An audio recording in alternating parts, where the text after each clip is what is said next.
একবার এক master chef একটা শুয়োর কাটতে শুরু করলেন। তার ছুরি পুরো শরীরের চারপাশ ঘুরে সোজা মুখ দিয়ে বেরিয়ে এলো। আশ্চর্যের বিষয়, ব্লেডে এক ফোঁটা রক্তও লাগেনি। তারপর তিনি শুয়োরের পা দুটো ধরে হাওয়ায় তুলে ফেললেন। পলকের মধ্যে মাংস আর হাড় আলাদা হয়ে গেল।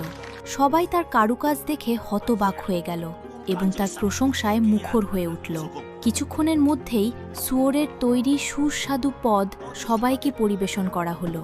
কিন্তু যেই না সবাই খাওয়া শেষ করল, অমনি সবার পেটে প্রচণ্ড ব্যথা শুরু হয়ে গেল।